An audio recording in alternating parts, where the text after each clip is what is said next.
In this video, I'm going to show you how to install Android Studio. Android Studio is a tool that we'll be using to create Android apps. So needless to say, we need to have it installed and configured on our machine. That way, once we're ready, we can then start using it to build applications, Android applications. Okay, so the first thing we need to do, we're going to go to our browser and just type in download Android Studio. There we go. Click that. And we're going to go to the developer.android link there. And it brings us here. And you'll see here, this is where all the information about the features, user guide, and so forth about Android Studio, this is where you're going to find. Okay. What we're interested in right now is to download the Android Studio here. So click on download Android Studio. And of course, you have to accept a few things here. Okay. So I have read and agree with the above terms and conditions. Click that, and then this will turn color. Then click download. It will take a few minutes. It says here we're going to launch our .executable file, and we'll follow the wizard steps to install Android Studio, and of course any necessary SDK tools. And it says here that's it. If you wanted to watch this video, go ahead and play, and gives you all of that information there, which is exactly what we are going to be doing in a second here. And there we go. We have our Android Studio executable. So double click. Please wait while setup is loading, verifying installer. There we go. We should have this now. Do you want to allow this? Yes, indeed. And we will start our installing process here. So we're going to go ahead and say next. All right. So we're going to install all of these because that's important. Next. We're going to create a shortcut as well. So install. All right. So it says completed here. Go next. And we're going to go say finish, which will start our Android Studio. Well, it seems like we need to do the same thing here. So in this case, we are just going to say, I do not have a previous version of Studio. So say OK. And now our Android Studio is booting up. All right, so we're going to just go ahead and say next. Standard is fine. Say next. And all of this looks fine. We're going to go ahead and say finish. And now it's going to go ahead and download some components that will allow us to have our Android Studio set up properly. That way we can start building applications.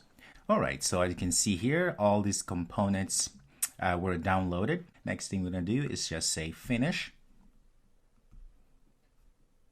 And this will pop up. We're going to say start new Android Studio project. Click on that.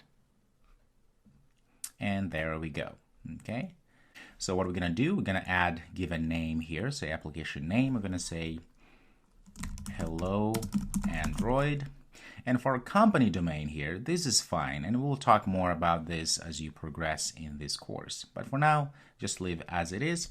And where project location, you can change where you want your projects to be saved. In this case, I'm okay with where this is. So I'm going to go ahead and say next. And for now, I'm going to just have this phone and tablet. And if you click here, you can see different versions of Android. So we're going to just keep at 4.3. In fact, let's go up a little bit, perhaps to 21. That seems to be the best. Okay, say next.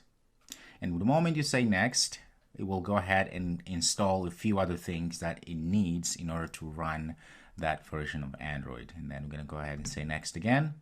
And now here we are going to select which activity we want to add to our project. Empty activity is fine. We're going to go say next again. And this is the name of the activity. We usually leave it main activity as it is. And we are going to say, you can't quite see here, can you? There's this finish here. Let me make it a little bit bigger here. Okay, I'm going to say finish. Start creating our Android project. All right, and after a little bit, you may end up with this problem here. Windows Firewall has blocked some features of this app. What we need to do is just say allow access. Okay, say allow access, and this will continue. And again, it may take a little while, being it the first time. And what do you know? Our Android Studio is now creating our project. Okay, so there we go. It opened, and you can see at the bottom here, it says it's still working in the background to make sure all of the dependencies, all of the files are set up for us. And then we have this tip of the day. Okay, this is something that pops up every time Android Studio opens, so you can deselect it if you don't want to see this. But if otherwise, you just keep it selected. In this case, I'm just going to deselect it and say close, and give it a little bit of time for all of these processes to finish. But now that we have all of that, at the top we see here this green play button here. So click on that, and since this is our first time running our program, our Android Studio, we need to connect a device, or in this case, we can create a virtual device. So a virtual device is an emulator that allows us to see our apps running on it. So as we develop applications, we want a way to run our applications and see how they are behaving or looking. So think of this virtual device or simulator as a device that allows us interact with the application and run it as if we were running on an actual device. So for that, we need to create a new device. So say create new device. And then we have here, what we need is a phone. And we have a few specifications here. We can say we want Nexus 5X, and we have the resolution and all of that. So what we're going to do, we're going to say next. Okay, we're going to go ahead and get the first one, Nougat. Okay, and we're going to say next. And that's fine with the name. We're going to go ahead and say finish. And now you see we have available virtual devices here. We have one. So in this case here, we're going to use the first one. Say OK.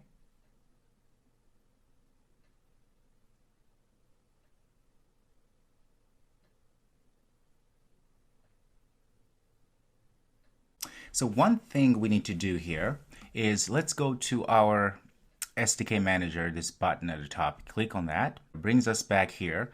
Now, so in this tab here, SDK Platforms, we have Android 7.1.1 Nougat, which is the latest one that I have installed. That's fine. However, if you go at the bottom here where it says Show Package Details, click on that, you'll notice something very interesting. It turns out it installed all of that stuff that we needed, except it did not install other things or other packages that are very important for us to have, right?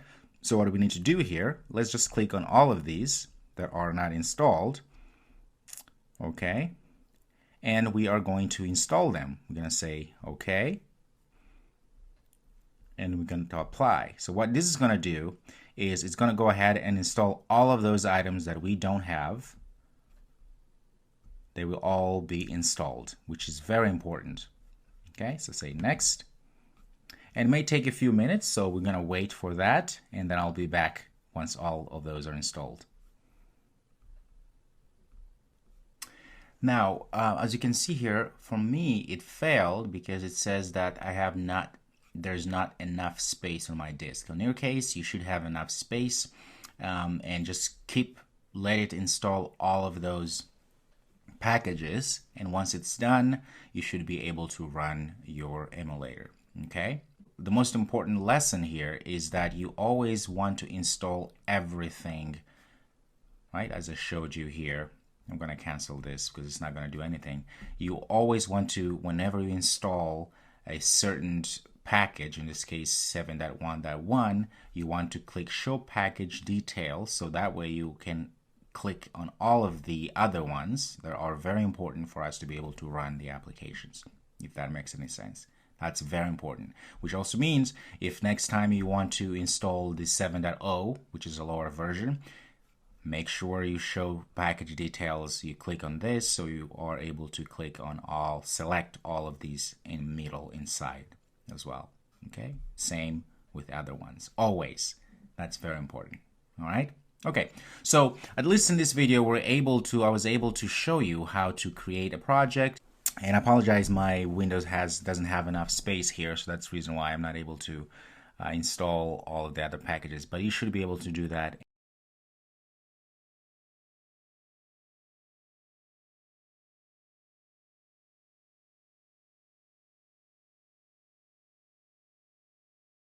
That just means we really have to do what it's suggested us to do, which is to go into our BIOS and enable our virtualization.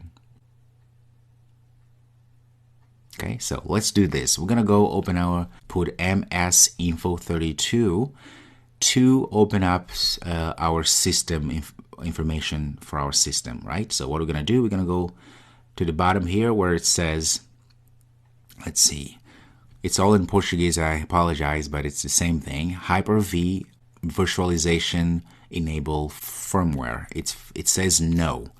This means it has to change to yes. In order to change that to yes, we need to go to our BIOS and get that done. Again, this is optional.